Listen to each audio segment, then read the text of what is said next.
Beleza, pessoal? Sou o Kiko Prata, estamos aqui com mais um episódio de Reverbera Podcast. Hoje com a presença ilustre de Augusto Lix, Carlos Maltes e Sandro Trindade. Augusto Lix e Carlos Maltes, da formação clássica do Engenheiros do Havaí. Sucesso total, absoluto no Brasil. Sandro Trindade, um músico conhecido na nossa cidade também, de Canoas. E agora conhecido no Brasil também, né? Obrigado pela presença de vocês. Em primeiro lugar, assim, valeu pela presença, muito legal. Uma honra para a gente estar recebendo vocês aqui. Prazer estar aqui.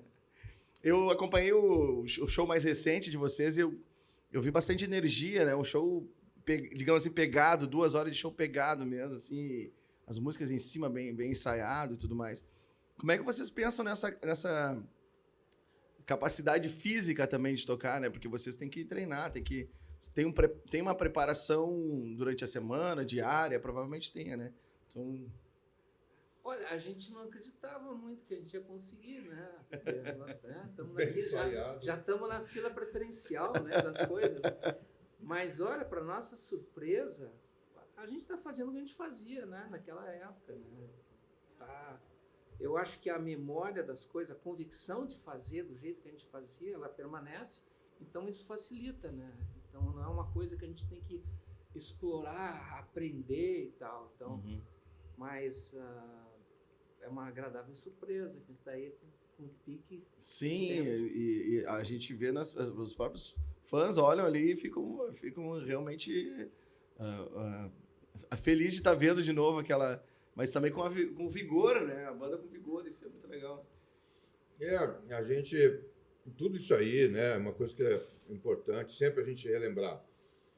Tudo isso aconteceu de uma forma inesperada. A gente não estava contando com isso, a gente não estava se preparando para isso, nem a gente sabia como é que a gente ia fazer. Então, vamos dizer assim, a gente...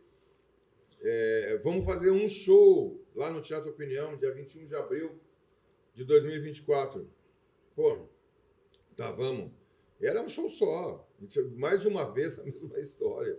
Que era no começo do Engenheiros do Havaí também foi um show só que a gente fez. Era para ser um só. Então, de novo, a mesma história. Vamos fazer um show só, vamos. Eu devia ter pensado nisso antes. Que a história ia se repetir. Você armadilha.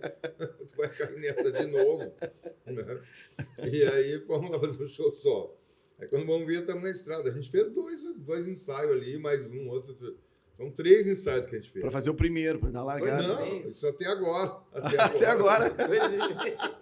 Então, assim, uma coisa que eu pensei, digo, bom, então vamos ver uma coisa, se existe esse negócio de banda mesmo, se existe é como se fosse assim, sei lá, um campo eletromagnético, alguma coisa desse tipo, né? A química da banda. Uma coisa que acontece entre as pessoas. Então, digo, vamos ver se existe essa coisa. Se existe essa coisa mesmo, isso vai se apresentar. E fazia 30 anos que a gente não tocava juntos. Né? Será que vai se apresentar mesmo? Será que existe isso mesmo? Pode ser que a gente chegue lá na hora e fique catando mosca, né? Não consiga se entender. Nem lembro mais como é que era, né? Então, não tinha essa certeza. Eu, pelo menos, não tinha. Não sei se o Augusto tinha. Ninguém tinha. É uma surpresa. E era assim, vamos ver. Então, a gente entrou para dentro e começamos a fazer. E aí, a coisa realmente existe, tá entendendo? Porque ela começou a dominar, tanto que você vê ali, o show meio que se impõe. A gente vai indo e começa a coisa a virar Engenheiros do Havaí, isso é impressionante. Né? Engenheiros do Havaí começa a tomar de conta da coisa ali, começa a virar Engenheiros do Havaí, começa a aparecer um monte de outras coisas e já começa umas ideias de outras variações para fazer entre as músicas, como a gente fazia. E junto com isso o público, né? A energia do público trocando junto vai trazendo mais aquela isso foi sempre uma atmosfera, né? O público sempre foi parte do nosso show. Sim, bateria você tem que tocar todos os dias, né? Todos os instrumentos, né? Na Índia, para você ser considerado músico, eles consideram que o cara é músico, assim, o cara que toca 6 horas por dia, todos os dias. Oh, já caiu vários aqui de Canoas. 6 horas por dia. Já não me candidatei. Então, isso é o que eles consideram músico na Índia. 6 horas por dia, todos os dias.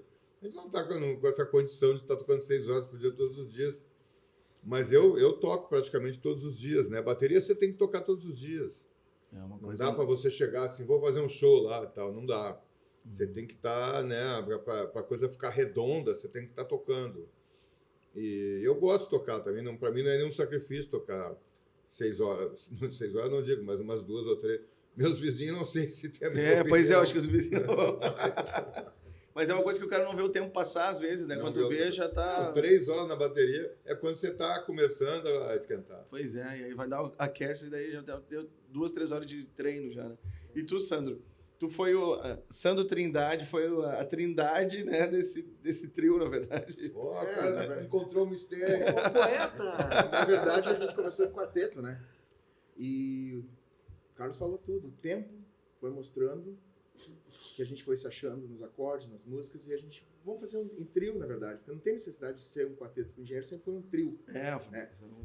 É o que o Augusto falou, é a banda com a galera, e aquilo ali é uma intensidade.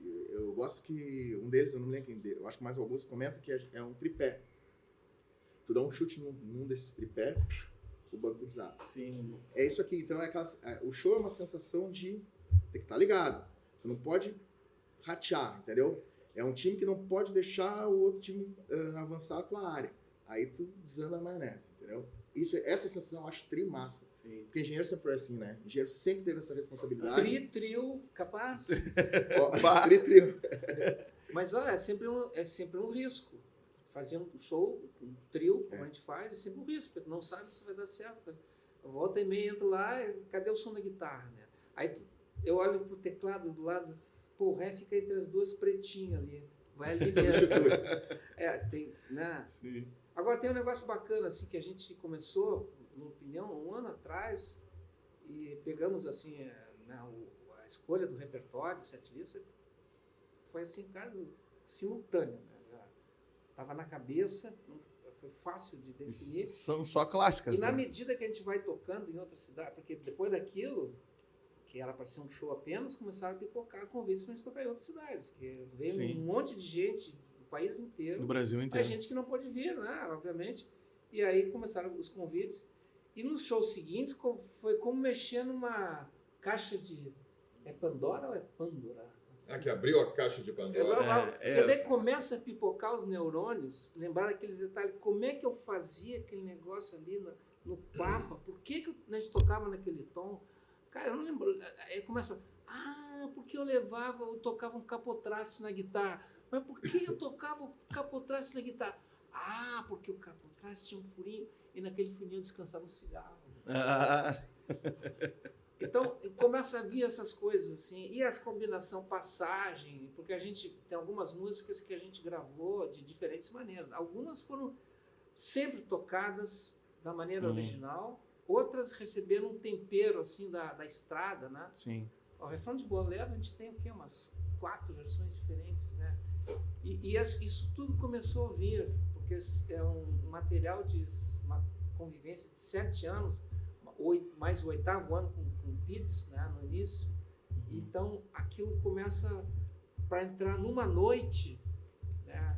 Então, começa Vinha à tona aquela coisa inconsciente quase, né? Aquela memória inconsciente. Memória, né? Memória afetiva, né? Se tu dá uma aquecidinha ali, ele começa a vir. Né? Que legal, muito legal.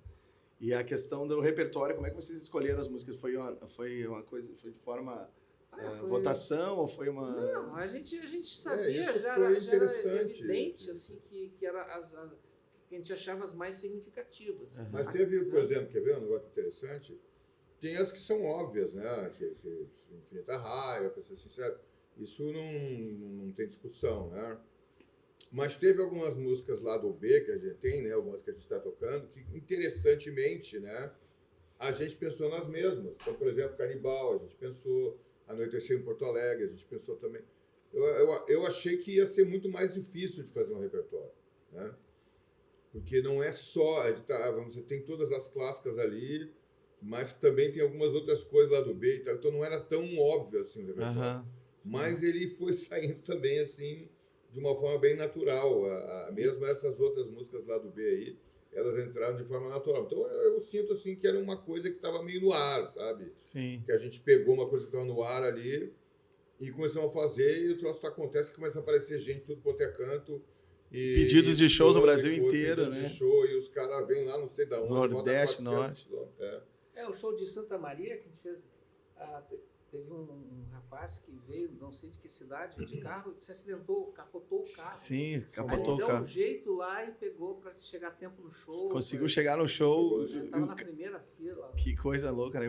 O carro capotado lá, o cara chamou o Histórias guincho que e veio. acontecem, Muito legal. Tem um casal que veio de Bagé e outras cidades. E tem gente que nos persegue, são stalkers. Tem um casal de São Leopoldo, né? Que vai a vários shows, a gente faz pelo país. Um casal do Rio de Janeiro, vieram no Sgt. Peppers. Então, Rio de Janeiro estão acompanhando. Porque assim, ó, não é apenas um show, entendeu? É um exercício, eu acho que de uma espécie de um culto. Existe Engenheiros do Havaí hoje é uma coisa que transcende a banda. Sim. Não é sempre um show de uma banda. Uhum. É uma integração, uma comunidade de gente que se identifica. É como um clube de Hells Angels, assim, Sim. de motoqueiros, é clube de fãs de Engenheiros do Havaí no Brasil inteiro. Nós somos uma espécie de Kiss sem a máscara. E vocês chegaram a catar pedidos de fãs para botar músicas dentro desse repertório, assim, ou levam em consideração? Porque sempre vai ter aquele fã, por que não tocaram aquela música? A música mais lá do B, né? Por que não toca? É difícil, às vezes acontece, às vezes a gente sempre faz um bis, né? Uhum. E a gente faz um bis bem carnudo, né? Uhum. Substancioso, Sim. né? Para satisfazer e tal. E às vezes tem um segundo bis, né? Então a gente... mas olha, a gente conseguiu fazer uma ginástica de tocar praticamente todos os grandes hits e ainda inserir lá dos B, coisas que a gente não tocava na época e que hoje a gente toca, parece que a gente sempre tocou, né? Então tá tudo muito fechado, assim, muito integrado. E claro que é impossível, né? Nós tivemos na fase GLM, foram 7 álbuns, né? Então tem uma vasta quantidade de coisas ali, é impossível de começar num de show. botar tudo num show, né? E a questão técnica, tanto de pedais, de equipamentos, né? Isso sempre foi um diferencial também do Engenheiros, desde aquela época lá de pesquisar, usar coisas diferentes, e vejo que vocês continuam usando aquelas tecnologias também, coisas modernas ali também, né, ao mesmo tempo. Então vocês têm essa preocupação de ter essa parte musical também, não só o repertório, mas como os timbres parecidos, né? A gente Essa é coisa muito fiel aos arranjos originais, a maneira que a gente tocava e buscando aquela sonoridade. Sim. E aquela dinâmica de palco, né? Você viu o show, né? O show tem um pique que é uma característica, né? Até para que caibam todas as músicas dentro. Aí não pode ficar coçando lá na hora. Né? 2 horas de puro suco do Engenheiros do Havaí. O nosso show, o que acontece? A gente procurava tirar o suco, né, o máximo possível do trio, né? Então, assim, até tinha uma polêmica, uma época, uns anos atrás, eu lembro que perguntaram a minha opinião. Não, Maltes, porque disseram que vocês são o Rush brasileiro, não sei o quê. E aí tinha umas pessoas que diziam, absurdo, esses caras não tocam nada, não sei o que lá. Então, claro que ele não tem essa pretensão, né? Mas, assim, o que eu acho que tem em comum, né, é a construção arquitetônica da música. Então, você pega, por exemplo, tem bandas que do primeiro ao último minuto do show é praticamente a mesma música, né? Você vai no show do AC/DC, por exemplo, pega o disco do AC/DC que saiu ano passado, e o disco de 1972 ou de 85 é o mesmo disco. Isso não é uma crítica, né? Eu acho bom, por exemplo. No caso deles, a fidelidade deles a eles mesmos ali é uma coisa absurda. O AC/DC é impressionante, né? Assim, como é que os caras têm saco para fazer isso? E assim, a baterista não faz uma frase. Não faz nada, sempre reto, né? Nenhuma frase. Então, assim, eu admiro isso, a humildade dos caras. Eles servem ao estilo, uma banda obediente. Os caras são quase militar. Esse DC é uma espécie de Ramones do heavy metal. Ramones é a mesma coisa. Eu fui no show do Ramones, né? Então, o show do Ramones, de primeira a última música, é a mesma música. Né? Se o baterista errar de música, ninguém nota, porque nem ele, porque a levada é a mesma. Isso também não é uma crítica. Cada um, olha, eu sei lá o que é o certo, o que é o errado. Sim. Cada um faz o que vai entender aí. O resultado que tanto o AC/DC quanto o Ramones tem é a prova de que os caras estão fazendo a coisa certa, né? O nosso negócio é o contrário disso aí. é o cúmulo da variação. Então, dentro da mesma música, tem um monte de design. Jesus vai é design, né? Então, as partes da bateria, né, por exemplo, o negócio é a relação entre elas e assim, você conseguir manter o groove dentro das variações, das paradinhas, das convenções e tal. Então, nesse ponto, eu acho que a gente tem o que tem a ver com o Rush é no sentido do design, né? Claro que os caras são... Eu considero assim que o Neil Peart é o Miguel Ângelo, né, da bateria. Sim, então, tocava muito. Não é tanto... No caso do Peart, por exemplo, você diz, o Peart é o melhor de todos. Por quê que ele é o melhor de todos? Então, você vê que nos Estados Unidos tem baterista bom pra caramba em qualquer cidade dos Estados Unidos. Se você for, durante todos os anos que o Neil Peart concorreu, né, ao prêmio de melhor baterista do ano, da Modern Drummer, porque nos anos 90 tiraram ele da competição, né? Nos anos 90 não, nos 2000. Ele ganhava todos, né? Nos anos 90 tiraram ele da competição. E depois, quando ele ficou velhinho, deixaram ele voltar e ele continuou ganhando todos, até morrer. Mas por que ele é tão melhor assim que os outros? É tecnicamente melhor que os outros? Não, tem caras impressionantes, tecnicamente, sabe? Mas é a inteligência do design, tá? Que é, por exemplo, quando você entra lá no museu lá em Florença para ver os quadros renascentistas, lá só tem mestres da Renascença. Mas quando você entra numa sala que tem uma obra do Miguel Ângelo, você vê que essa conversa de igualdade não tem como na humanidade. Porque Deus dá para quem Ele quer, irmão. O que você quer que eu faça? Vai lá reclamar pro cara. O Neil Peart é melhor que todos juntos. Mas não é técnica, é a inteligência da coisa. Então, assim, nós também não somos tão inteligentes assim, mas como nós não tocamos nada, né, a gente procurou criar um design inteligente. Então, isso eu acho que a gente conseguiu fazer. E tem o design da música, o detalhe dentro da música, e tem o design do show, né? O show todo é design. Então, o show do Engenheiros do Havaí é um show de textura, de design, de composição, de arquitetônica, né? E isso aí a gente está mantendo. E isso aí já era raro nos anos 80, 90, né? Uma parte das bandas daquela época eram bandas punk e tal, tocavam a mesma música o show inteiro, o reggae e tal. Então a gente já tinha essa coisa do nosso show e a gente está procurando trazer de volta isso aí, né? Que é um artesanato, né? Uma artesania, é uma coisa refinada. E as pessoas estão gostando, sei lá, está tendo espaço para isso, né? O nosso design é arrumar problema no meio do show. Então, na mesma música, a gente tem uma parte assim dentro. Bom, nós temos arrumar problema e resolver. Resolver, né? Claro, não adianta arrumar só problema. E o que nos tem permitido isso também é que o Sandro, o Sandro sabe mais do que a gente fazia do que a gente mesmo. Então, assim, a gente recorre a teclado de pé, que se chama midi pedalboard, né? Que essas coisas que faz. Então, a gente cobra escanteio para correr na área e cabecear, né? Então, isso foi sempre quer dizer, é uma coisa desafiadora. A gente vai tentar ver se funciona, né? Então, a gente tem conseguido fazer funcionar ali, né, no limite. E essa é porque seria mais confortável a gente ligar uma Les Paul no 11 no Marshall e ficar ali do ladinho, né? Não, mas a gente tem que criar uns problemas para resolver durante a música.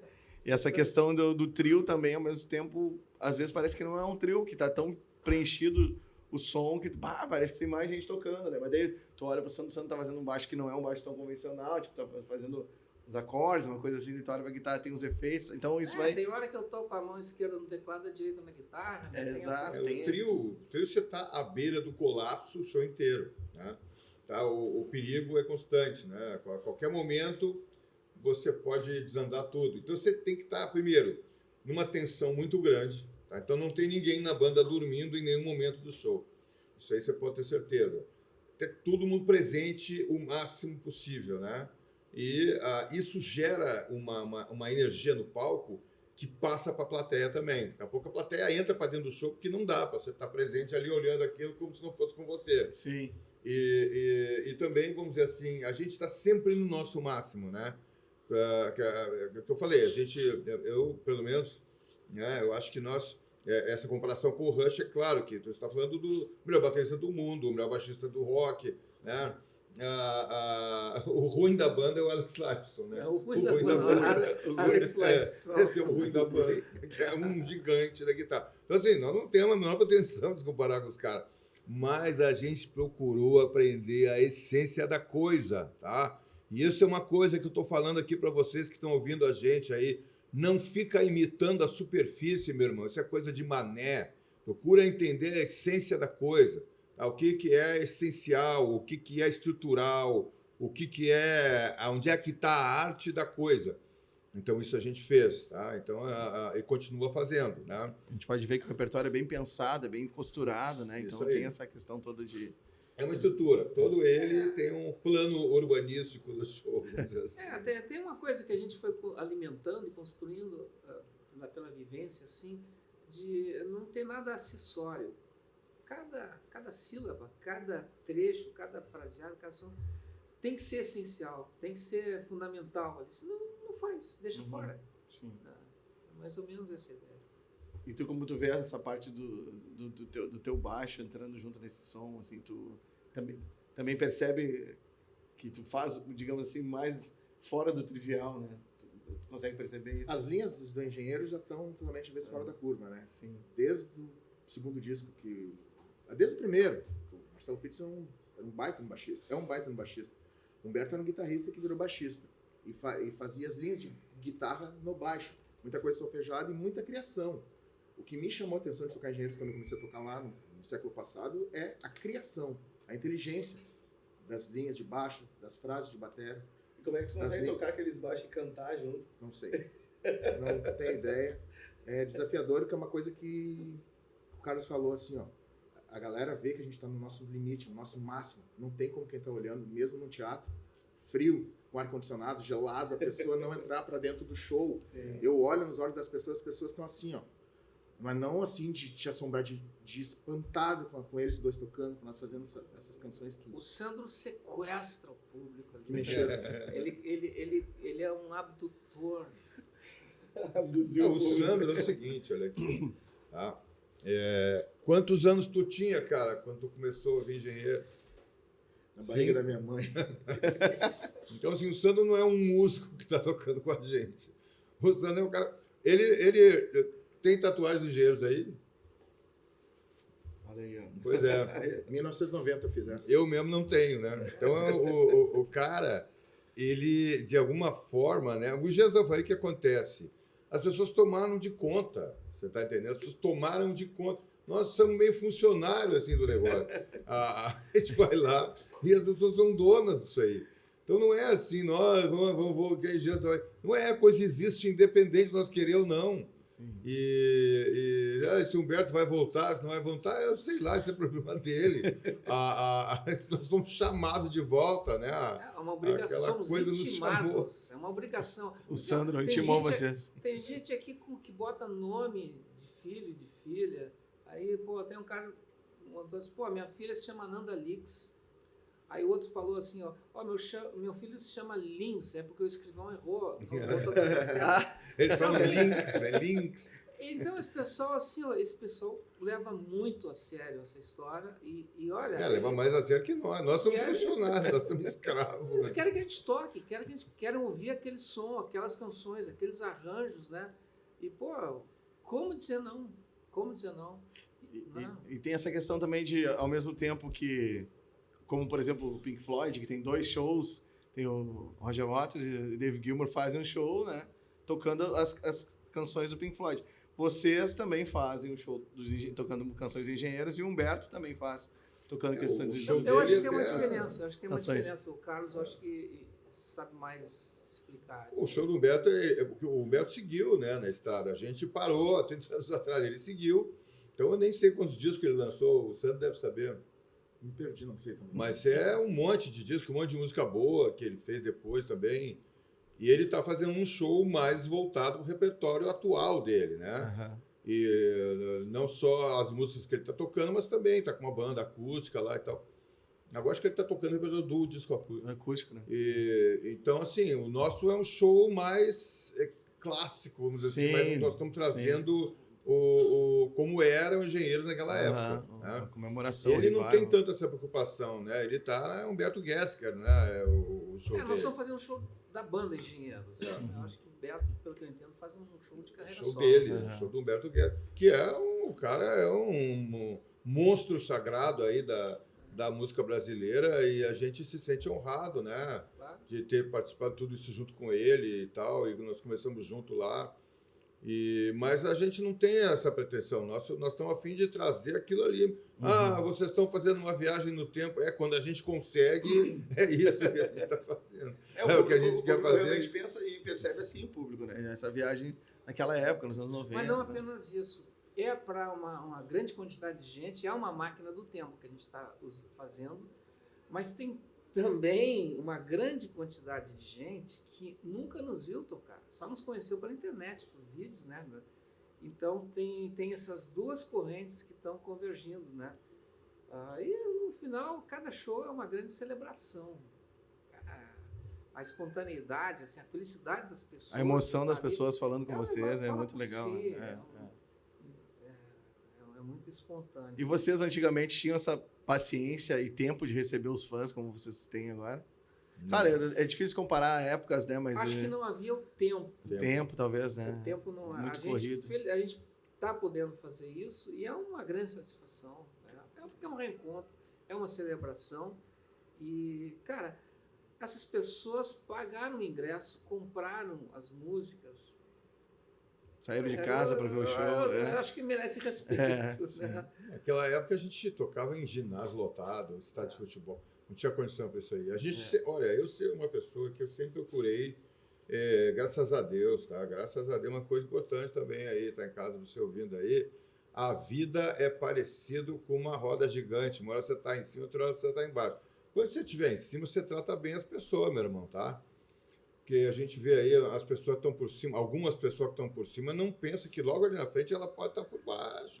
Aí o cara por cima lá cagando regra, mandando ver, aprontando coisa que tá sujeito a colher logo ali na frente. O cara sai na rua sem guarda-costa, meu irmão, como é que ele vai fazer? Então, você está entendendo? Não convém esse tipo de coisa. Sim. Então, graças a Deus, eu nem pensava nisso nessa época, né? Assim, mas eu sempre procurei tratar bem as pessoas, sabe? Todas. Eu sou um cara que não tem dificuldade. Eu converso com o porteiro do hotel, motorista da van, dono do hotel, presidente dos Estados Unidos. Para mim é tudo gente, brother. E nessa grande época, só Deus. Sim, a questão, e nessa época da roda gigante, então, que vocês estavam lá em cima. E quando que vocês perceberam que não era mais aquela, digamos assim, aquela fama que vocês tinham, né? E quando isso bateu na cabeça de vocês, fez alguma diferença do lado negativo? Digamos assim, sentiram muito esse baque? Eu acho que nós temos sensações diferentes, porque eu saí antes, o Carlos saiu depois. Sim. Era outro contexto, era outra época, era outro cenário. Não existia internet, não existia telefone celular, nem os Nokias ainda existiam, né? Era outro... O rock nacional era mainstream, era a música que bombava nas rádios. Sim, era o que é o sertanejo, funk. A população ouvia sua música, né? Comprava discos, fitas CDs. É um outro universo, né? Eu saí naquele momento, naquele universo. Toda a transformação que houve, eu não vivenciei, porque eu não estava assim, eu estava em outros, assim, mas... Hoje, tu perguntou um negócio técnico, né? Aspecto técnico. Naquela época, a gente tinha condições muito facilitadoras, né? A gente foi, digamos assim, privilegiados, acho que com merecimento, de condições que nos permitiam fazer shows, assim, tocar em estádios, em ginásios, com um equipamento musical, assim, que hoje é impraticável, né? Então, hoje a gente precisou fazer especialmente na guitarra, nos teclados, a gente fazer uma tradução técnica daquelas, para resgatar aquela sonoridade com o que hoje é possível. Tem presente no mercado ali de equipamentos. Então, tem certas coisas hoje que a gente vive certas restrições logísticas, né? Mas tem também algumas evoluções da tecnologia que permitiram que fazer coisas assim simplificadas que na época não era possível fazer. Naquela época tinha que fazer usar um canhão para matar uma mosca, assim, era né, para dar conta do recado e tal. Hoje tem umas situações mais simplificadas. E na questão psicológica, assim, o sucesso chegou a te abalar de alguma forma, logo depois que tu saiu Eu nunca me alterei por sucesso. Eu tenho uma formação muito... cara, eu venho numa cidade de Montenegro, de pais que se criaram na colônia, né, na imigração alemã, e família de 8 filhos, eu conheci 7. Como é que era a conversa lá, Augusto? A gente falava com sotaque alemão, sabe? Então, uma vez, assim, passa o feijão. Ninguém se criava muito também, assim, se achando muito. Não né? tinha, mas, assim, não, também a gente... Então, cara, eu fui criado com muito pé no chão, senso, assim, de não me deslumbrar com nada. Eu tive a felicidade de ser o caçula. Então, eu incorporei muito o aprendizado dos mais velhos, né? Que dizia assim, olha, não toma nada por garantido na vida. Não espera nada de ninguém. Não cria expectativa, não, né? Então, esses ensinamentos, para mim, ficaram, né? Senso de economia. Base familiar. Então, nós estávamos tocando, sei lá, num barzinho, no local. Tocamos aqui no 433, né? Lançamento Alívio Imediato. Tocamos lá em Moscou, tocamos em Los Angeles, Japão, Maracanã. Cara, Rolê de rock. Então a minha preocupação era a mesma. Será que eu vou conseguir tocar? Será que eu vou conseguir dar conta? Eu estou me metendo aqui, me jogando no escuro, não sei onde é que eu estou pisando. Será que vai dar certo? Isso é sempre até hoje, cara. Até hoje, estava lá em Santa Maria, né, em Juí, né, as coisas acontecem e tu fica ali, será que eu vou conseguir? Tinha o trio também, tinha isso, né? Como a gente estava sempre exposto, né? Não dava para se atirar muito nas cordas, não dava para ficar se achando muito, porque podia, assim, isso é outra coisa aí, tá? Tu tá ouvindo em casa aí. Show sexta-feira, dá tudo certo, é uma coisa impressionante, tem umas coisas que é impressionante. Joga uma quenta para cima, cara, ela cai na tua mão na hora, assim, que tu bater no prato. Aí tu já fica assim, porra, sou o cara. Sábado, pau! Se ferra, meu irmão. Então, assim, não dá pra se atirar nas cordas. Se tu começou a se achar, entra pelo cano. Sim. Mas assim, o que acontece? Teve um dia, eu vi a hora que a coisa mudou para mim. Porque chegou uma hora que nem meus parentes já não se relacionavam mais comigo com naturalidade, né? Já se relacionavam com personagens. Isso é inevitável, não é? Nem porque as pessoas querem ou não querem. Então, chegou um momento que eu desejei sair do negócio. Eu desejei. Quando o negócio acabou, quando eu fui expulso, né? Eu não fui expulso. O Humberto não me expulsou da banda, ele que saiu, né? Eu nunca saí dos Engenheiros do Havaí. Eu nunca saí dos Engenheiros do Havaí. E ele que saiu, né? E foi fazer o Gessinger Trio, né? Então, mas eu desejava isso. Eu não queria mais. Porque, assim, isso também era uma coisa que a gente não sabia que ia acontecer. Uma pessoa uma vez perguntou assim, numa entrevista, eu nunca esqueci essa pergunta. Os engenheiros têm um compromisso com o sucesso?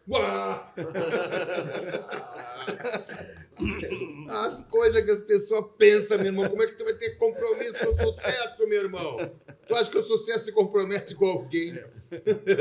Era o tempo inteiro com o fiofó na mão, brother. O tempo inteiro. Os caras da gravadora não sabiam o que nós estávamos fazendo. Eles não sabiam. O primeiro disco que o Augusto tocou, que é o Revolta dos Dantes, eles não sabiam que a banda tinha mudado. Mudou o baixista, mudou o guitarrista, eles não sabiam. Os caras foram para a reunião lá da audição do LP, né? Revolta dos Dantes, eles achavam que eles iam ouvir o Longe Demais das Capitais 2, que o disco tinha sido um sucesso comercial. Quando eles ouviram o disco, que era aquelas guitarras baixas, os caras... O presidente da companhia na época era o Manolo Camero, depois foi presidente da BPD. Ele falou assim, esse disco tem uma profundidade oceânica. Tipo assim, vai voar que nem um Zeppelin de chumbo, né? Daí, ó, os caras aí.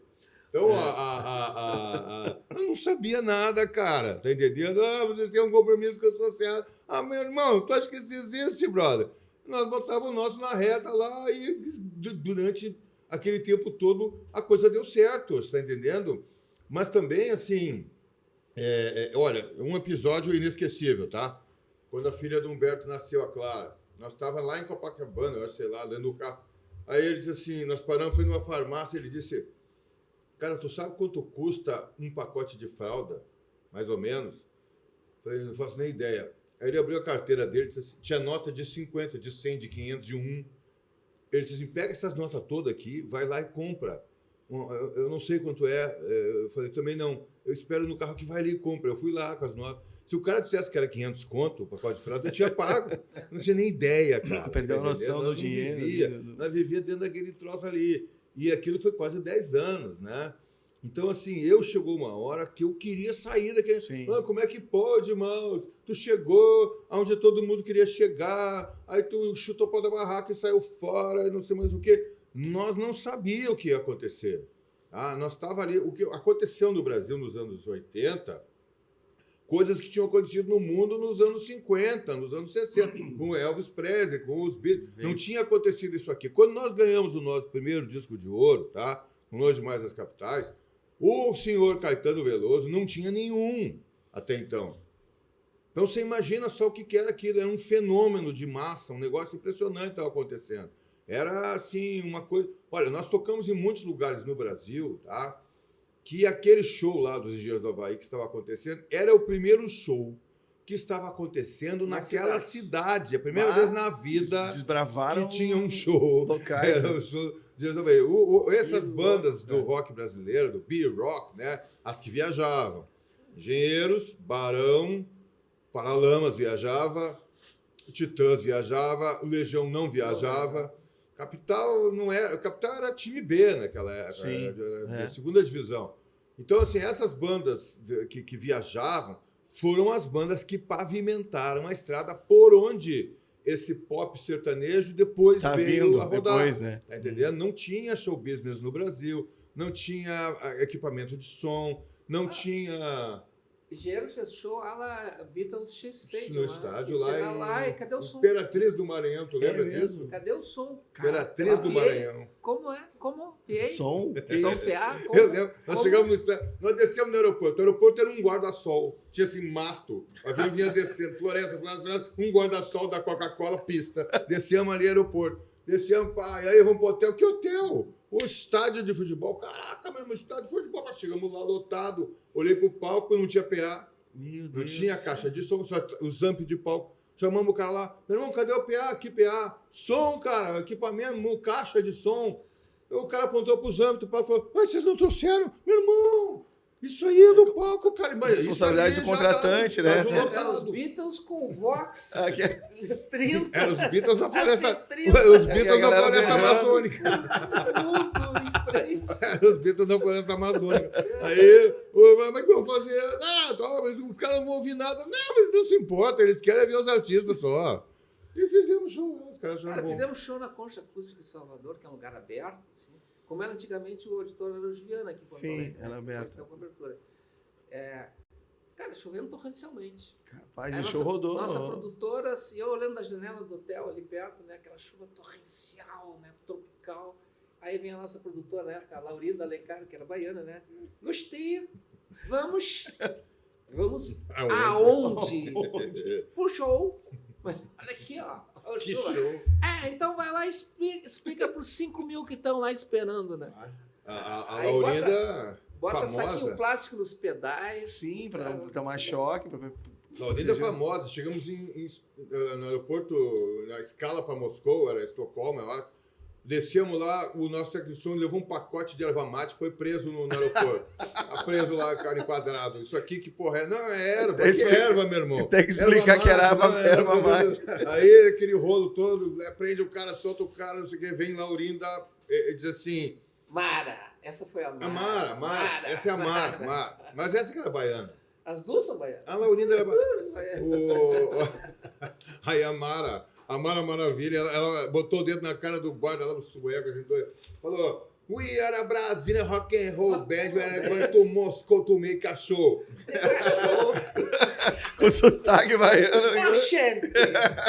Oxe! Finalizou com Quando Oxê. tu moscou, tomei cachaça, acho bom tu soltar esse cara. Não, pegaram a erva mate e também pegaram meu pacote de café que eu estava levando, né? Aí o cara investou que dentro do café tinha que ter alguma coisa. Né? Eu era o mais alinhado, né? Aí eles pegam o contrário. Se tivesse uma velhinha junto, a velhinha que ia pegar. Pegaram pra beber um café. A gente tem muita história. Legal. Era heróico o negócio, cara. Não era assim. Desbravaram o Brasil com a música, né? Nós fizemos antecipamos a queda da cortina de ferro, cara. Não, tinha os negócios inacreditáveis. Vamos fazer o programa do Raul Gil. Raul Gil, chegamos lá. Você acha que tu não estava ainda? Era o primeiro disco, se eu não me engano. Aí, o que pinta de frio, pinta no Raul Gil. Aí tinha um auditório lotado, cara. Nós entramos lá. Era o primeiro disco que acho que estava tocando, sei lá, Toda Forma de Poder. Nós entramos, aí entrou o playback errado, botaram o YouTube. E o YouTube rodando. O YouTube também era. Ninguém conhecia o YouTube nessa época. Acharam que vocês estavam fazendo. Aí soltaram o playback do YouTube, nós no palco lá, se olhamos assim, nós estamos aqui mesmo, né? Toca essa porra aí. Aí começaram a tocar o YouTube. New Year's Day, sei lá. Então, meu irmão, não era brincadeira, não. Mas tá? de qualquer forma, engenheiros tinham muita aceitação do público, mas tinha dificuldade, não dificuldade, mas tinha uma certa implicância digamos, dos jornalistas Da paulistas. imprensa especializada de São Paulo. São Paulo, né? Nunca fizemos parte. Nós nunca fizemos parte do sindicato. A gente não se mudou para São Paulo, né? A gente se mudou para o Rio. Não, Eu acho que a história seria diferente. Se fosse porque morar em eles São não iam Paulo. aos shows. Eles gostavam de sentar pau, dava retorno editorial. Sim. Assim, tipo, tu fala mal. Né? Que nem hoje, clickbait. Sim. Tu fala uma merda qualquer, desculpe meu francês, e para provocar, para ter visualizações. Claro. Então, era a tática da Folha de São Paulo, de alguma revista Bis, falar mal para ver a reação. Sim, mas a gente não era uma banda up-to-date. A gente, olha, existia, isso no Brasil ainda, infelizmente, há uma elite cultural, né, que determina o que é chique, o que é in, o que é moda, etc. A gente nunca fez parte disso. Panela também, não, né? A gente tinha uma ligação direta com as pessoas. Nós, como as pessoas, bypassava esses caras aí. Nós não precisávamos deles para nada. Claro. Nós tínhamos uma ligação direta com o público. E era público, assim, massa de gente. Não era elitezinha, intelectualzinha lá de São Paulo, que vai na casa cult. A maior banda de todos os tempos da última semana. Então não era isso aí. Era uma banda popular, assim. Então os caras tinham raiva de nós. Sim. Mas quanto mais eles batiam, mais gente ia no show. Então, para nós, não tinha problema nenhum isso aí. Né? Vocês acham que tinha a ver com o fato de ser gaúcho também? Que tem essa dificuldade, também, porque né? é muito mais fácil falar mal. Que eu estou falando, porque a gente não se mudou para lá. Sim. É muito mais fácil falar mal de quem não mora ali. Não tá Agora, perto. se a gente morasse lá, encontrasse na rua... eles não falavam muito mal do RPM, não falavam muito mal do Ira, não falavam muito mal de bandas que estavam em São Paulo. Morando em São Paulo. E a gente foi pro Rio, no Rio ninguém falava mal da gente da mesma maneira. Sim. Falava, criticava o nosso trabalho, tinha críticas assim e tal, mas não daquele jeito. Sim. E era um jeito um pouco ignorante, sabe? Um jeito muito procurando uma pretensa, como é que se diz, afinidade com os últimos sinais estéticos da cena londrina, entendeu? Tem gente que não sabia nem diferenciar o que era um contrabaixo elétrico de uma guitarra, mas se metia a escrever porque estava sabendo, né? A gente era uma banda brasileira, a gente era uma banda de rock brasileira, nacional, do sul do país. A gente transpôs uma barreira enorme que tinha, longe demais das capitais, não é apenas uma frasezinha solta, é um significado. Sim, tem muito fundamento ali, né? Então a gente nós não tinha compadres em São Paulo nem no Rio, né? E muitas bandas tinham uma situação mais confortável, tinha amigos nessas revistas, nas mídias, nos jornais, amigos entre né? as próprias bandas, eram na mesma cidade e tal. A gente era meio forasteiro, meio... E ao mesmo tempo, quando entrevistavam vocês também rebatiam, davam uma... Olha, eram respostas também... Agora, aconteciam coisas interessantes. como eu falei antes ali, a maioria das pessoas nunca viu o show nosso. Eles ouviam um disco, porque era uma coisa meio bruta, a gente lançava e depois ia amadurecendo na estrada, nos shows. Aí eles sentavam o pau pelo aquilo que eles... Tinha até requintes, né? De crueldade. Se você gosta, aprecia de ouvir uma música que toca no consultório do seu dentista e tal, aí, esse tipo de coisa. Mas teve alguns que assistiram nosso show. Eu lembro do André Forastieri, que escrevia na Folha de São Paulo, Revista Bis, era dessa turma. Ele foi lá no Rio tirar a limpo. Que história é essa dos engenheiros?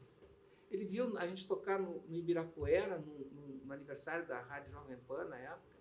Ele foi no Rio, nos entrevistou e conversou lá um tempão. O que ele escreveu era um pouco diferente do que vocês falaram. Do que aquela turma que não assistia nunca a gente, porque ele viu do que se tratava.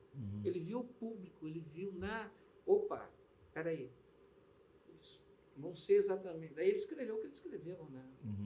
Mas olha, tem, por exemplo, eu acho que tem no Brasil, até hoje, um complexo de inferioridade muito grande. Então, o que acontece? As pessoas que são originais no Brasil, isso podem falar da gente o que quiser, que a gente não toca nada, que não sei o quê, mas o Engenheiros do Havaí é uma banda extremamente original e autoral. Tá? Isso tanto a nível das letras quanto a nível do som. Então, assim, tanto que, para você ver, para gerar isso que gerou, 30 anos depois, meu irmão, a gente se juntou e os caras andam 400 quilômetros para ver. Tu acha o quê? Capota o carro e continua andando, né? Se nós tivéssemos uma bandinha para imitar o que está fazendo sucesso em Londres, você acha que alguém ia fazer isso? Alguém ia se dar o trabalho uma coisa dessa? Então, assim, pode falar o que quiser de nós. Provavelmente tudo que falam de nós eu concordo também.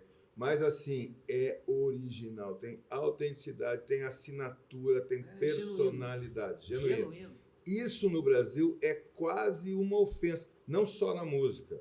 Autores também, autores geniais que tem no Brasil, tá? Geniais que tem no Brasil. Só são reconhecidos no exterior. Porque aqui, se o cara não está dentro vamos dizer assim, daquela coisa da moda, do pensamento dominante da moda, a individualidade, a autenticidade, né, o que é pessoal no Brasil, é quase uma ofensa. Sim. Então, isso Engenheiros do Havaí continua tendo, né, a gente está vendo aí, assim, de sobra, né, de sobra. Então, isso eu percebo que era um dos motivos também desse negócio aí. Tá? Se nós fosse uma bandinha lá que se enquadrasse no padrão estético do que era considerado moda na época, eles teriam nos tratado muito bem, né? Então tem isso aí também. Não, a gente não fazia questão nenhuma de fazer parte do sindicato, deixava isso bem claro, e a gente afirmava em alto, bom tom as nossas opiniões a respeito de tudo. E não que tivesse grandes coisas, na nossa opinião, mas isso no Brasil, até hoje, ainda é ofensivo a esta pretensa elite intelectual aí. Então, a gente confrontava mesmo. É difícil falar de si mesmo, né? É uma coisa que eu até evito, porque... de ter essa distância, né? Mas assim, pensando olhando pelo espelho retrovisor, né? Aquela época, aquele contexto, esse pessoal que escrevia, eles tinham essa preocupação de eles certificarem de que eles estavam alinhados com a última corrente, de uma coisa externa. E nós estávamos sendo nós mesmos. A gente estava oferecendo o que a gente poderia oferecer, não mais. Então a gente não tinha preocupação de estar querendo ser alguma coisa que a gente não fosse. Não, a gente fez uma coisa, a gente criou uma coisa. Sim. Foi meio na cagada, foi meio na sorte, foi meio o que a gente podia fazer. Mas a gente criou uma coisa, porque tinha o jeito que o Humberto tocava baixo, né, como o Sandro está falando ali, ele era um guitarrista tocando baixo, o Augusto não era um guitarrista daquela geração, né, e na batera tinha que você juntar tudo isso aí, né, então... Tinha tudo para dar errado. Mas não era uma coisa realmente assim que era meio Frankenstein, assim, o negócio. mas deu certo, sei lá como. A Foi química deu certo, a diferença de cada um. As diferenças elas Somaram. somaram. E aquilo criou uma personalidade absurda, que até hoje está aí. A reverberação, é o nome do programa. Reverbera até hoje. Essa coisa que a gente fez, que eu acho que isso aí é o maior de tudo que a gente fez e da qual eu me sinto honrado, né, de poder deixar para minhas filhas, para meus netos, né, esse legado, porque fizemos uma coisa autoral, criamos uma coisa. Está aqui o cara, entendeu? Fã desde 5 anos de idade, agora vem aí entrar nessa pedreira que ele está pegando, né? Não vou dizer que é substituir o Humberto, porque não existe isso, mas ele está lá na frente. Né? A comparativa é meio que natural, né? Engenheiros do Havaí. E ele está desde que nasceu. Então não é contratamos um músico para tocar o repertório dos Engenheiros do Havaí. Não tem como, brother. Não se mete com isso. E foi ao contrário, ele que contratou você, chamou ele nos chamou. Mas isso é uma coisa que não foi nada pensado. Eu nunca pensei em tocar com eles. Nunca tive uma pretensão, cara, nunca na vida.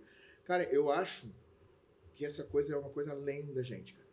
Quer um exemplo? Show do dia 21 de abril. Eu tinha falado com o Augusto e com o Carlos para fechar, tá? Eles aceitaram e a gente ficou em off conversando. O Carlos me manda uma mensagem dizendo assim: cara, vamos fazer o logo desse show baseado naquela marca de cigarro que tinha nos anos 80. LN. Tá, não tinha nem falado com esse aqui ainda. Cara, por Deus Nosso Senhor, de noite esse cara me manda a mesma mensagem, sem os dois terem se conversado. Eu mandei a foto. Ele mandou uma foto de um LM vermelho. E eu, pega isso aqui. Eu mandei mensagem pra ele e disse, cara, olha o que aconteceu, cara. E dia 21 de abril, um dia que o Carlos achou lá, nos astros, dizendo que era uma data, sem saber o que ia acontecer. A gente não sabia se era o que ia acontecer. Um ano antes. Um ano antes eu tinha visto um negócio que ia acontecer, que tinha uma ligação muito intensa, né, com o mapa astrológico do momento da fundação dos Engenheiros do Havaí, que eu estudo esse assunto já há muitos anos, né? Eu falei, caraca, olha só isso aqui, meu, vai acontecer alguma coisa aí que de alguma maneira vai reavivar aí os Engenheiros do Havaí e tal, sei lá. Mas eu achava assim que iam lançar algum disco lá seu, né? Isso foi um ano, né? Eu já tinha visto aquilo ali e tal. Esse foi o motivo pelo qual eu aceitei o convite. Quando ele me falou, vamos fazer um show assim com o Augusto, eu pensei, puta merda, vamos se meter com isso. Isso. Aí ele disse, eu perguntei, quando esse negócio aí, dia 21 de abril, eu falei, puta. Caramba. Aí não tem como legal. A gente se escapar, porque eu já sabia disso. E eu fiquei muito feliz de ver que é o Sandro que está fazendo parte, porque o Sandro é um músico que, além de ser um ótimo músico, né, de tocar e cantar, um cara que é um guerreiro, assim, de Canoas. Ele desbravava, assim como vocês desbravavam o Brasil, ele desbravava Canoas nos lugares pra gente tocar quando a gente era mais novo. Ele, tá abrindo um lugar lá que os caras querem botar música, a gente... Sabe? Não, isso só tá acontecendo porque ele fez a ponte. Está acontecendo porque ele tem todo esse lastro histórico, de todo o histórico dele, de batalhar, de cavar, de ressuscitar coisas, de resgatar, encontrar soluções impossíveis. Ele é um guerreiro. E fica ligando e convidando. Então, isso só aconteceu porque o engenheiro sem CREA.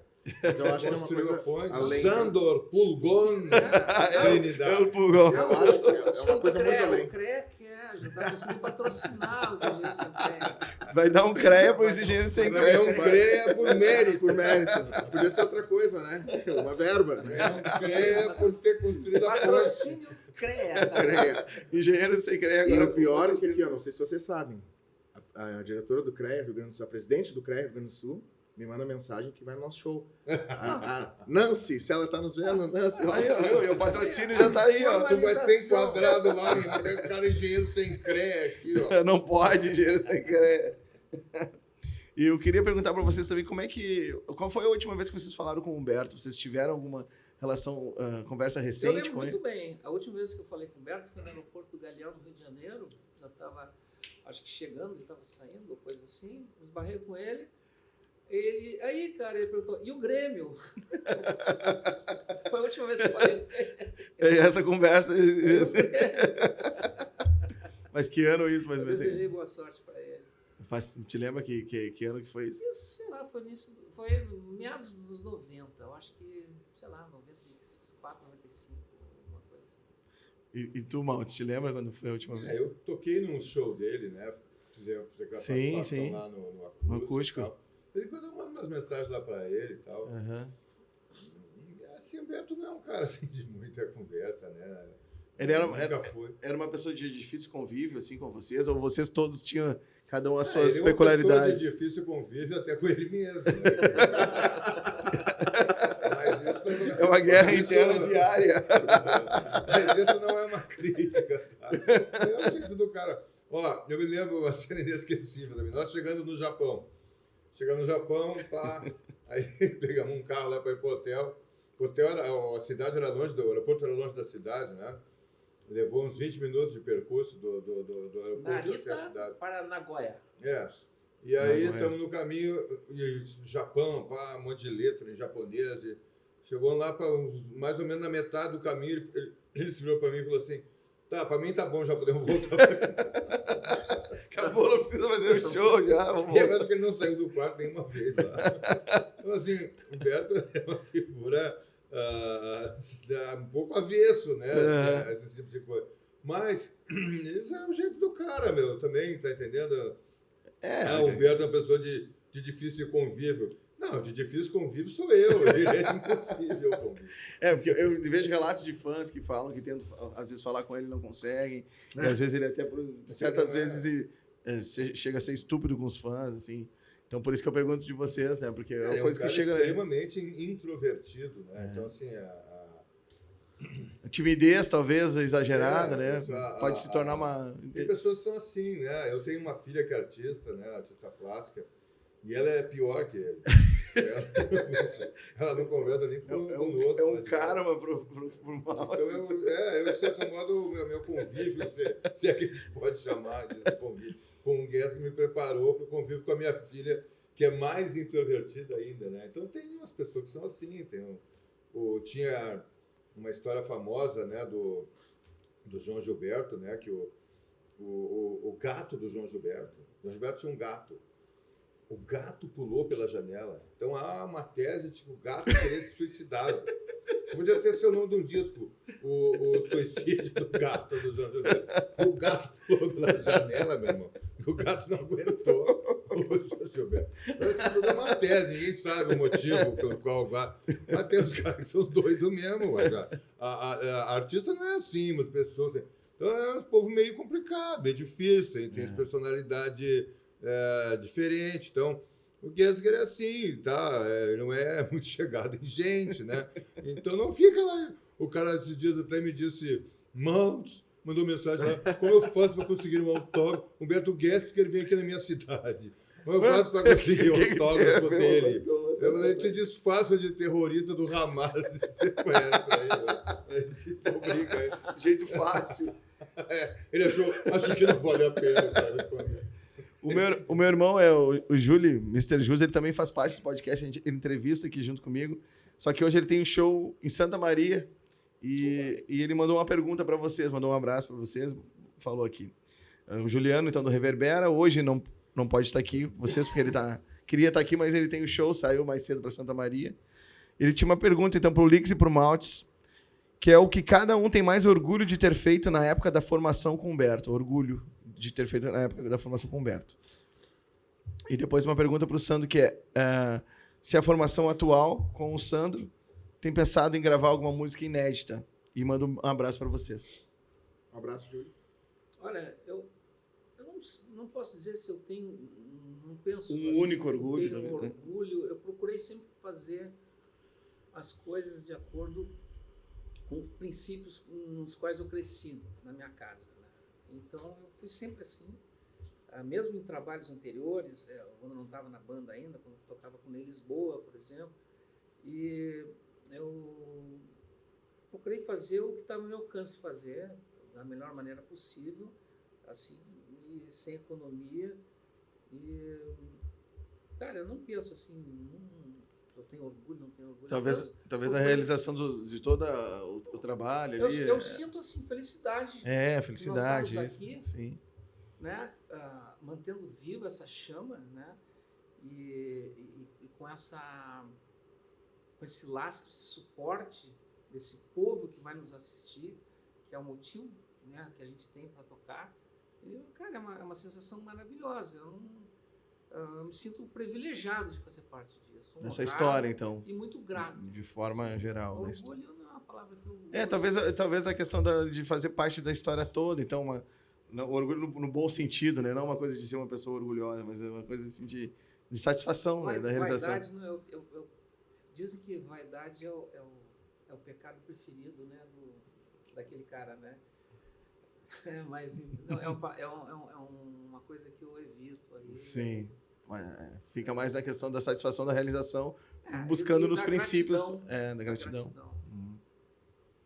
E no teu caso, mano? Eu falei, né, hoje aqui que eu me sinto honrado, né, por a gente ter criado uma coisa pessoal, uma coisa que tem cara, que tem personalidade, que é única.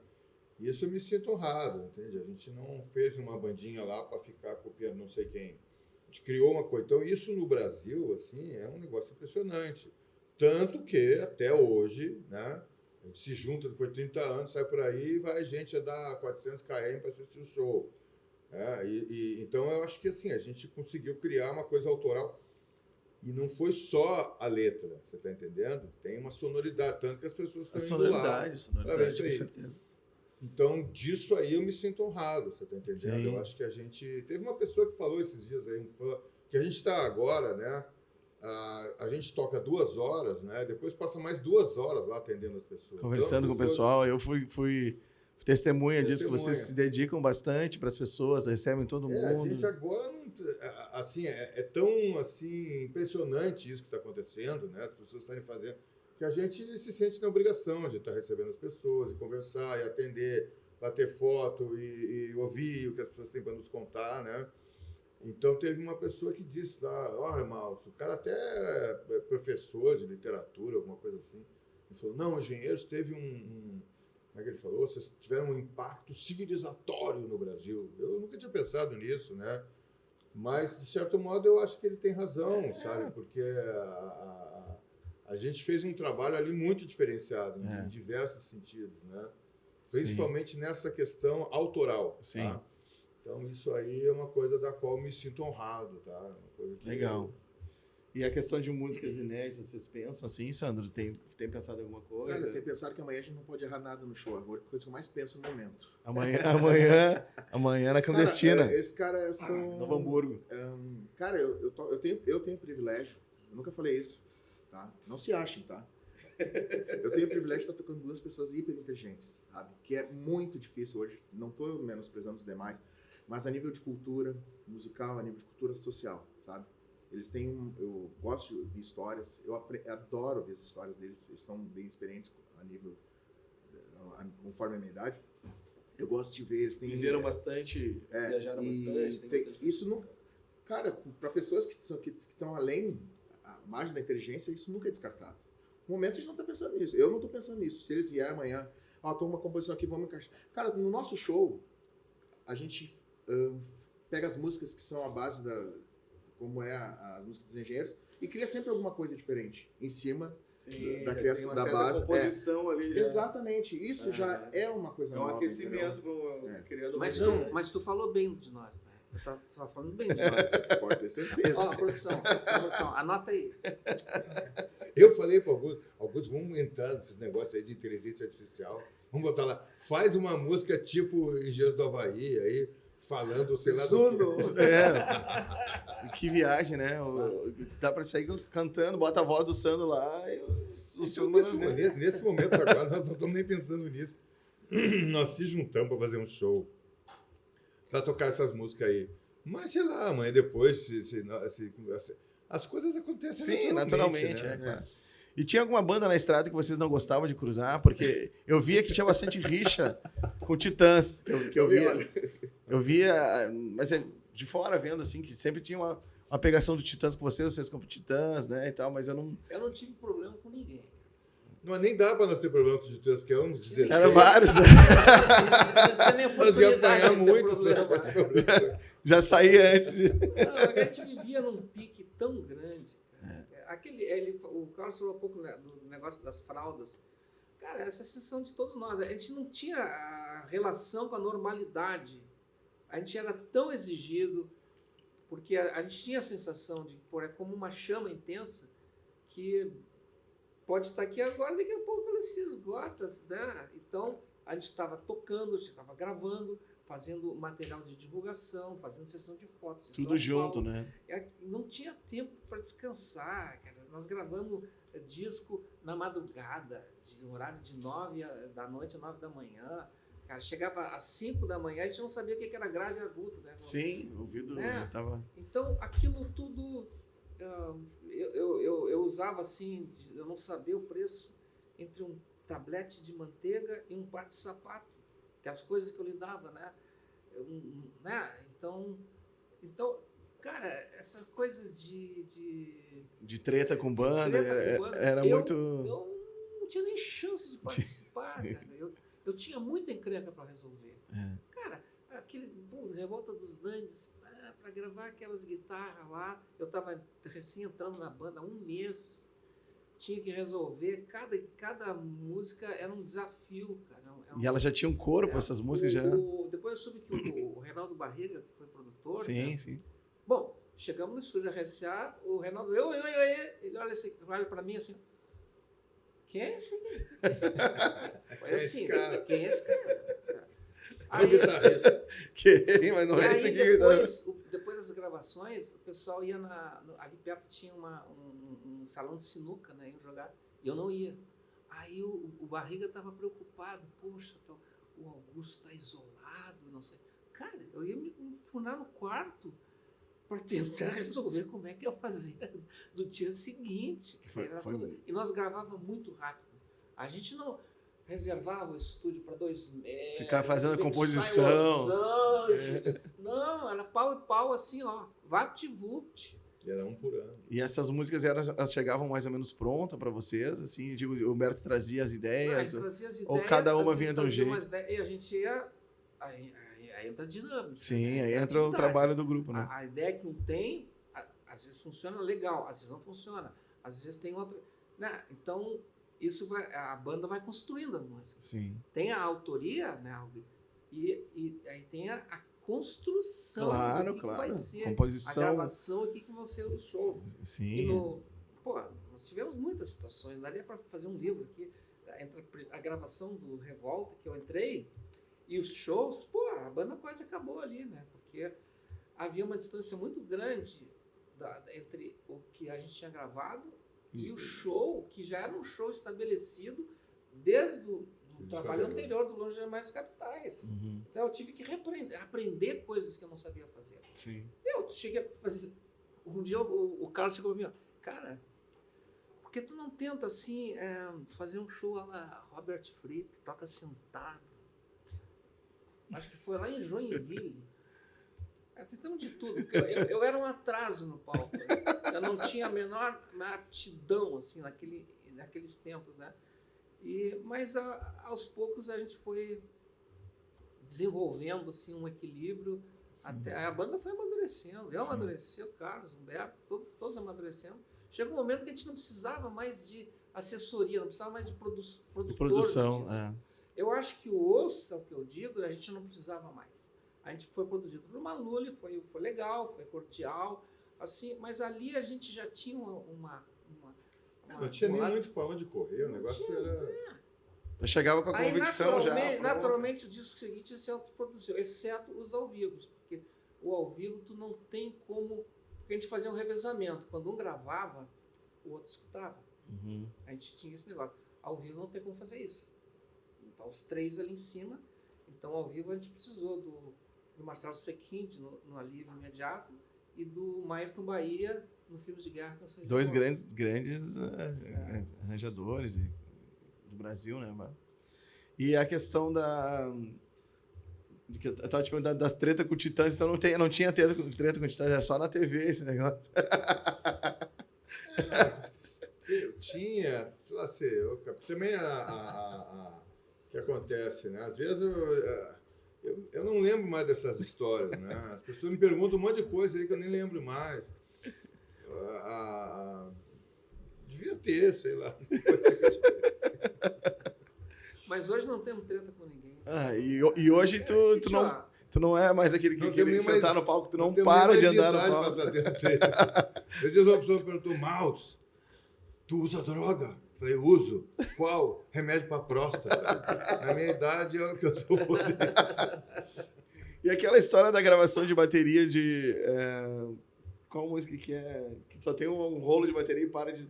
Que o cara... Terra Gigante. Terra Gigante, isso. É que o Reinaldo Barriga, produtor... Barriga, sim. Um abraço pro Reinaldo Barriga, que foi um super piloto na gravação do Revolta dos Nerds. Ele levou a fita demo para a direção da gravadora, né? E a gravadora viu e alguém comentou lá, né? Pô, música boa, mas não tem bateria.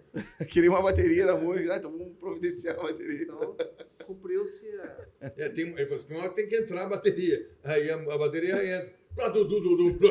Acaba. Muito bom. E o Bahia tava por aí, ele tava no Rio Grande do Sul esses tempos aqui. Ele tava com trabalho, né? Com bandas gaúchas, né? Legal. O TNT foi ele que também gravou na época.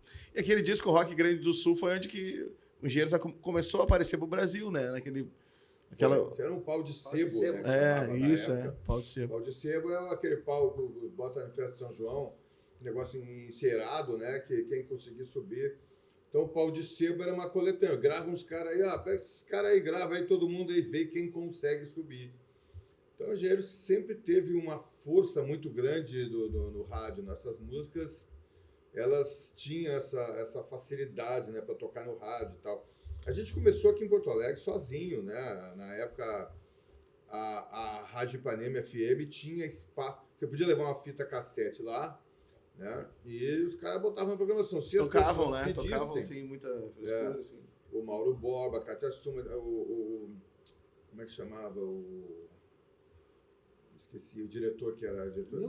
Nilton Fernando. Essas pessoas então, são importantíssimas também para tudo que aconteceu no rock. Começar a fazer um cenário do rock daqui, né? Eles que abriram espaço. Então a gente levava uma fita cassete lá e o cara botava, se tocasse, que as pessoas pedissem, né?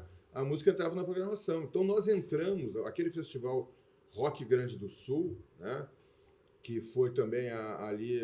Se você não chegou a participar, Gustavo, no primeiro ano, a gente entrou ali porque tinha uma música nossa tocando na Ipanema. A gente foi a 10ª banda a entrar no Rock Grande do Sul, né? Fomos a 10ª vaga, eram 10 bandas, nós fomos a 10ª banda a ser convidada porque tinha uma música tocando na Ipanema. Acho que sopa de letrinhas na época. Bom, aí participamos lá do festival. E aí, naquele festival, veio o Tadeu Valério, da RCA, que depois passou a ser diretor do selo Plug. Ele, das 10, escolheu 5 bandas, que eram, então, Replicantes, Garotos da Rua, TNT, The Fala, Engenheiros, para participar dessa coletânea Pau de Sebo, né, Rock Grande do Sul, e tocar nas músicas. Os caras que eles achavam que ia acontecer eram Garotos da Rua e Replicantes. Essa foi a nossa sorte. Por quê? Porque esses que eles achavam que ia acontecer, eles levaram para o Rio para gravar lá no estúdio da Barata Ribeiro, que ficava lá a sede da RCA. Então, esses caras eles ficaram em cima da gravação. E eles acabaram com o som dos caras. Tá? Fizeram um som pastelão lá. Nós, que era o Defalo, TNT e Engenheiros, eles disseram, pega esses caras aí. Tá, grava esse cara aí em São Paulo. Mandaram a gente lá para São Paulo. Tinha um estúdio lá da Dona Veridiana, né, que estava meio abandonado lá. Chamaram o Reinaldo Barriga, que era o sub do Maluli. O cara que, vamos dizer, quem eles chamaram para produzir aquele disco foi o Maluli, que na época era o cara, porque ele tinha estourado o RPM. Mas o Maluli gravava 5 discos ao mesmo tempo. Então ele chamou um sub, que era o Reinaldo Barriga, e o Reinaldo Barriga então fez aquela produção, que legal. Foi muita sorte nossa ter sido o Reinaldo, porque ele fez uma produção bem crua. Dedicou. Bem crua. Ele gravou as bandas do jeito que elas estavam tocando. Então ele teve essa sacação, essa inteligência, né? Esse bom senso, bom gosto.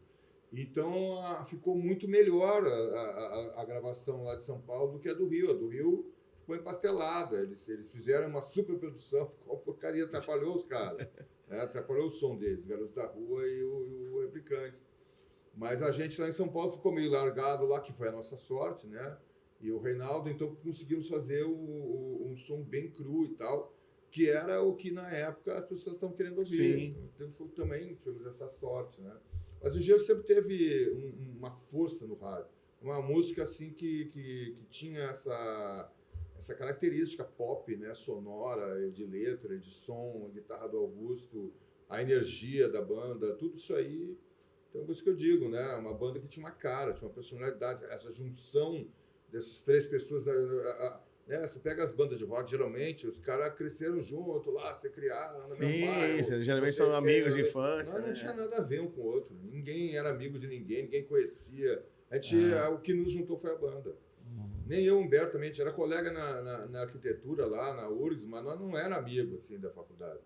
Nós se conhecia ali de vista, nem ia muito um com a cara do outro. Quando o cara lá nos convidou para o primeiro show, nem foi nós que fizemos uma banda, nós fomos convidados para fazer. Monta uma banda aí para tocar na festa da faculdade. Tá, quem que toca aí? Não, então, tem o Carlos Stein, que eu já tinha tocado com o Stein. Sim, do de nós. Depois o Marcelo Pitts, e o Guess, que também toca. O Guess. Não vamos com a cara desse cara. Mas um show só, né? É um showzinho só. Não, e tem negócio, é um evento que vai concorrer com outro evento aí que ninguém vai assistir, que é o Rock in Rio. Era o primeiro dia do Rock in Rio. Ninguém vai estar dando bola no Rock in Rio. Ninguém vai assistir o Rock in Rio, vamos ver. Então a gente foi unidos pelo destino, isso podia ser o nome do disco póstumo, né? Daqui a muitos anos. Legal. Então, unidos pelo destino. E de novo, né? Agora fomos unidos pelo destino e pelo Santo Trindade, que é o Trindade, da Ponte. Muito obrigado, então, galera, pela presença de vocês. Augusto Lix, Carlos Maltes, muito obrigado mesmo pela presença. Santo Trindade, obrigado. Meu amigo de infância aqui. Gostaria que vocês deixassem um recado, então, para os fãs que estão assistindo, que podem... Mas não vamos tocar, tem meia-lua e tudo aí. Vamos fazer o som no final aqui, a última deixa aí. Eles disseram que era para tocar, eu vim para tocar. Cadê lá na meia-lua? Meia-lua. Fenômeno? Só não faz aquela. Qual é a música? Não.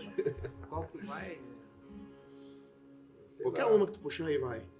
O que tu quer tocar aí?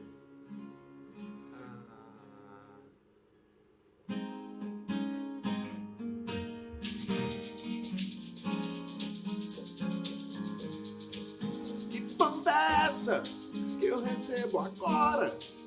Com a missão em cultivar raízes.